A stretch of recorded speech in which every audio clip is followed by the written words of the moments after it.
آج بندے کہتے ہیں نا جی میں مجلس میں آتا ہی نہیں، بڑی مجلسیں ہوتی ہیں ڈھولیاں میں، مجھے بڑے بندے کہتے ہیں میں نہیں کبھی گیا، تو آ ہی نہیں سکتا۔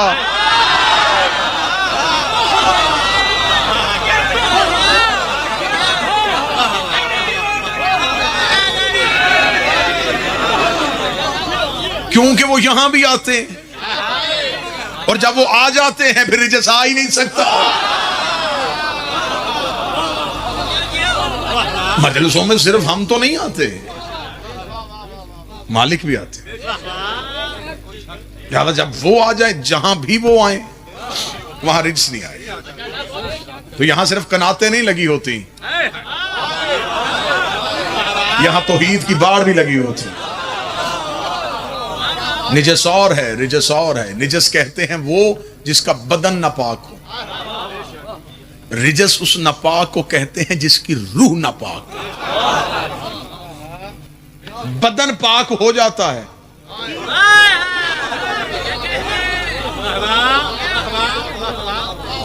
میں اس گلی میں جانا نہیں چاہتا تھا، تمہاری عقیدوں نے مجھے اس گلی میں دھکیلا ہے، اب مجھے یہاں تنہا چھوڑ کے پیچھے نہ ہٹنا، اگر یہاں تک آ گیا تو پھر میرے ساتھ رہنا۔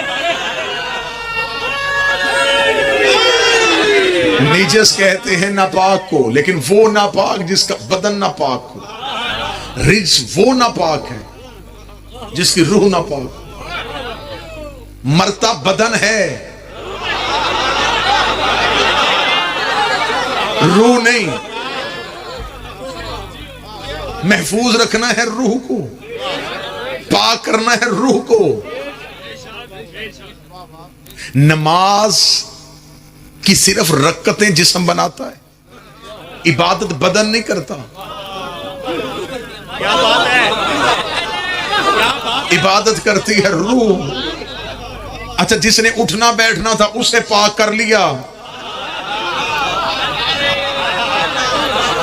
جس نے عبادت کرنی تھی اسے کیا ہی نہیں۔ جسم نے تو مصلی پہ صرف اٹھنا اور بیٹھنا ہے، مرنے کے بعد بھی اس بدن کو کوئی اور نہلا کے پاک کر دیتا ہے۔ اصل پاک کرنا ہوتا ہے روحوں کو جو وجود کے اندر ہیں، وہ ہے تمہاری پہچان، اس نے بتانا ہے تیرا عقیدہ۔ نبی مدینے کی مسجد میں صحابی اٹھا، اس نے کہا یا رسول اللہ بدن پاک ہو جاتے پانی سے، بدن پاک ہو جاتے ہیں سورج کی روشنی سے، یا رسول اللہ روحیں کیسے پاک ہوتی ہیں؟ کتاب سے نہ دکھاؤں چوک میں گردن کا لہو دوں گا۔ نبی نے جلال میں کہا حب علی طاہر الارواح، علی کی محبت روحوں کو پاک کرتے ہیں۔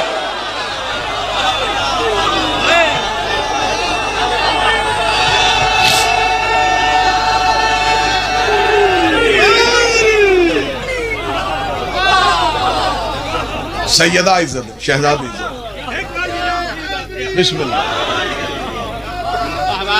یا علی کی محبت روحوں کو پاک کرو، روح پاک کرو، روح پاک ہو، جسے بعد میں بھی لوگ پاک کر لیتے۔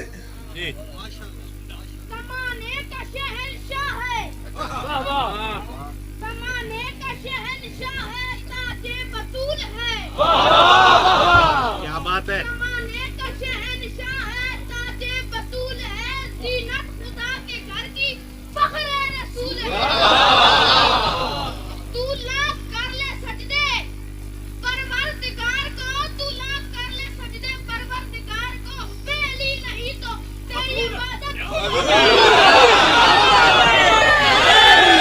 جیو اللہ ماں باپ کو سلامت نصیب ہو، ماں باپ بدن پاک نہیں روحوں کو پاک، روحیں پاک ہونی ہے محبت امیر المومنین۔ یہاں میرے سنی بھائی سوال ذہن میں سوچ رہے ہیں دو چار، اور وہ سوچ رہے ہیں اور میں سن رہا ہوں۔ وہ خطیب نہیں ہوتا جو صرف مجلس پڑھے اور چہرے نہ پڑھے۔ حسین جب بولنے کے لیے ذکر کی زبان دیتا ہے تو تیسری آنکھ یہاں دے دیتا ہے۔ انہوں نے سوچا ہے کہ رسول کی محبت کیوں نہیں روحوں کو پاک؟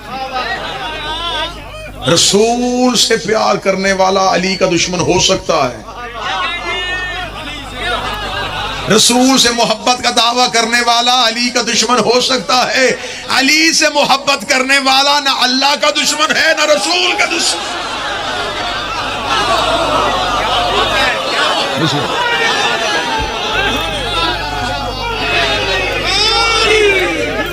اس لیے ہم علی ولی اللہ پڑھتے ہیں کہ ہمارے عقیدہ توحید پہ بھی سوال نہ ہو، ہمارے عقیدہ رسالت پہ بھی سوال نہ ہو۔ بندہ کسی سے پوچھے جناب آپ کی تعلیم کیا ہے، وہ کہے میں نے ایم اے کیا ہے، سرکار میٹرک بھی کیا ہے؟ میٹرک کیا ہے تو وہ ایم اے تک پہنچا۔ ہم نے محمد رسول اللہ پڑھا ہے تو علی ولی اللہ پڑھا ہے۔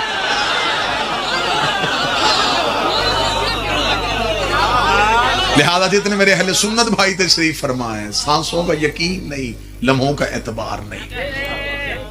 یہ جو حلق میں سانس ہے یہ موت کا کھٹکا ہے، کسی بھی لمحے کے لیے یہ ڈوری ٹوٹ جائے گی۔ نبی نے تم سے کچھ مانگا ہوا ہے، تم نے وہ نبی کو دینا ہے، اور جو مانگا ہے وہ قرآن میں لکھا ہے، میرے قربا سے مودت کرنی بھی محبت نہیں، محبت کے دعوے اور ہوتے ہیں، مودت کے دعوے اور ہوتے ہیں۔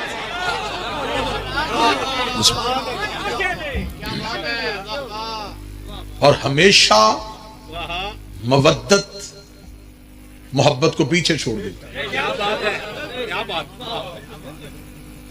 حضرت یعقوب کے بیٹے باقی بھی تھے، ان سے محبت تھی، یوسف سے مودت تھی،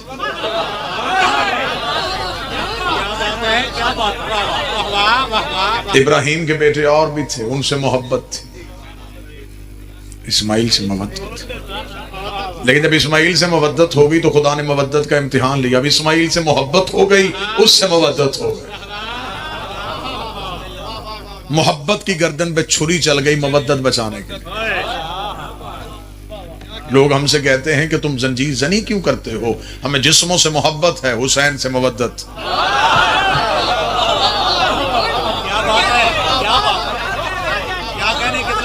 لوگ کہتے ہیں تمہیں خوشیاں اچھی کیوں نہیں لگتی، ہمیں رشتوں سے محبت ہے، حسین سے مودت۔ مودت اسے کہتے ہیں جو ہر محبت پہ غالب ہے۔ کوئی اپنے زخم کی وجہ سے رو رہا ہو اور کوئی اس کے کان میں آ کے کہے کہ تیرا بیٹا بھی زخمی ہو گیا، اسے اپنا بھولے گا، کیونکہ وہ مودت اس محبت پہ غالب آ گئی۔ رسول نے کہا میری قربا سے ایسے مودت کرو تمہاری ہر محبت پہ غالب رہے۔ مچھلی کو پانی سے محبت نہیں، وہ پانی کے بغیر رہ ہی نہیں، وہ مر جاتی ہے پانی کے بغیر۔ ہمیں حسین سے مودت ہے۔ میرے اہل سنت میرے بھائی تشریف فرما ہیں، ہمارا قصور صرف یہ ہے کہ ہم نبی کی اولاد سے مودت کرتے ہیں۔ لوگوں کا دعویٰ ہے محبت کا، ہمارا دعویٰ ہے مودت کا۔ 10 محرم کو مسلمانوں کے بچے کرکٹ میچ کھیل رہے ہوتے ہیں، میری قوم کے بچے سڑکوں پہ زنجیر زنی کر رہے ہیں، وجہ صرف اس لیے انہیں محبت ہے، انہیں محبت ہے۔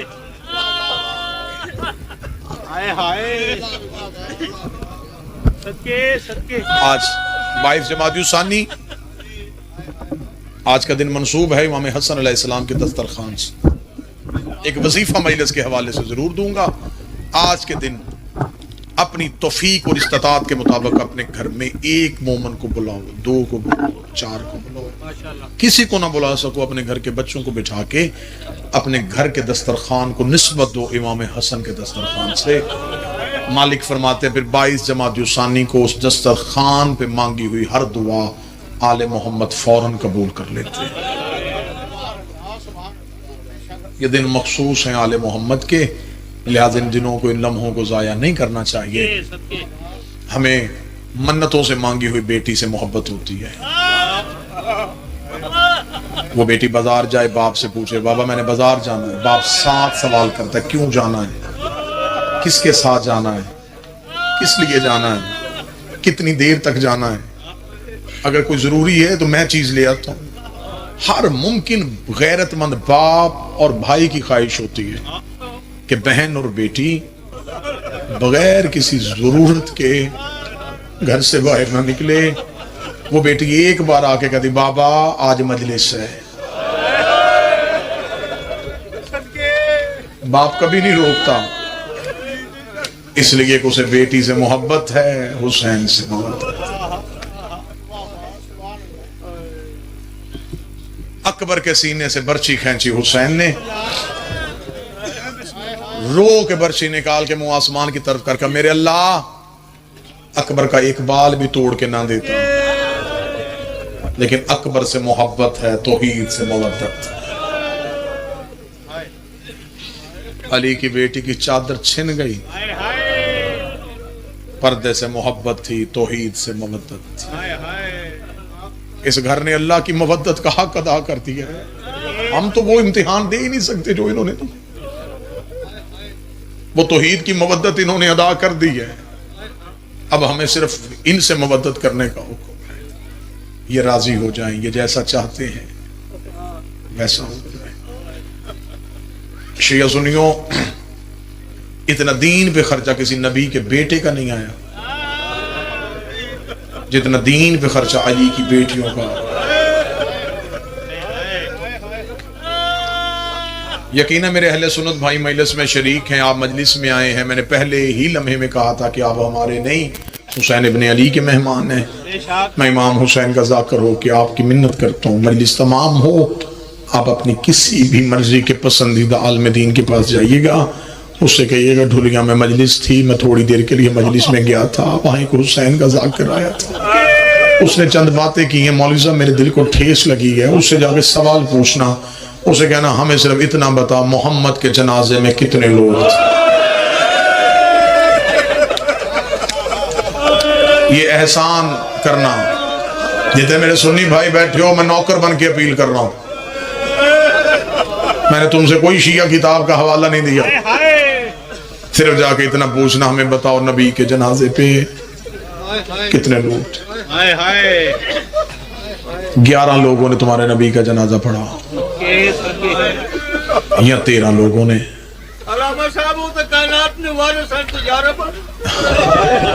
اب جب آپ یہ جا کے سوال کریں گے تو فوراً یہ کہے گا کہ شیعوں کی مجلسوں میں جاتے ہو اس لیے ایسے الجھے ہوئے سوال لے کے آتے ہو. اس وقت اٹھ کے کھڑے ہو جاتے ہو، ذاکر سے کہتے نبیوں کو تو جنازہ ہی نہیں ہوتا.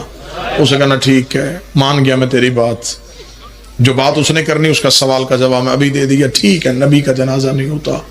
تھوڑے دن بعد اس نبی کے گھر سے ایک دوسرا جنازہ اٹھا، وہ نبی کے بیٹے کا نہیں، نبی کی بیٹی کا تھا. مولوی کو کہ سر پہ قرآن رکھ کے بتائے بطول کے جنازے میں کتنے لوگ تھے.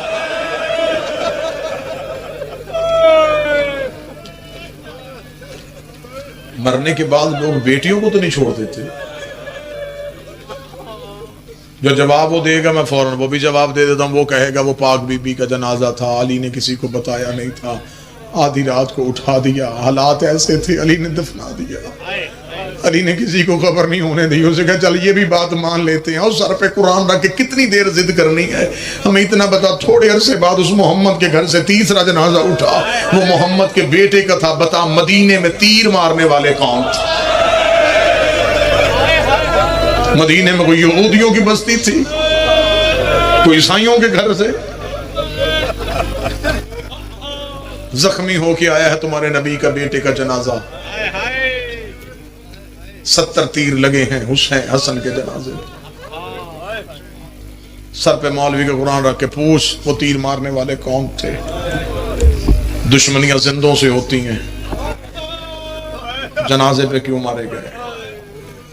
مولوی بات کو الجھائے تو اس مولوی کی کلائی پکڑ کے کہنا مولوی ہر بات پہ ضد نہ کر، سر پہ قرآن رکھ کے بتا چوتھا جنازہ بھی تو نے چھوڑ دیا.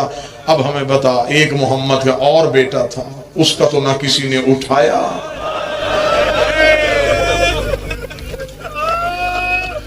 ہزاروں نہیں لاکھوں مسلمان تھے عرب میں، 3 دن پڑا رہا رسول کے بیٹے کا ریت پہ جنازہ. جسے 9 لاکھ گھوڑوں کے سموں کے نیچے پامال کر کے چلا گیا تھا، آج کروڑوں اس کی ذری پہ سلام کرتے ہیں. جسے لاوارث سمجھ کے چھوڑا تھا نا، اس کا ہے کوئی نہیں۔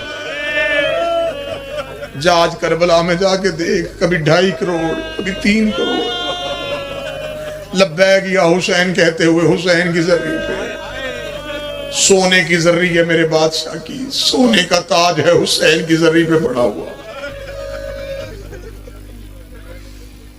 بے گور و کفن چھوڑ کے چلے گئے، نام نہاد مسلمان، جنگل میں مارا تھا محمد کا بیٹا،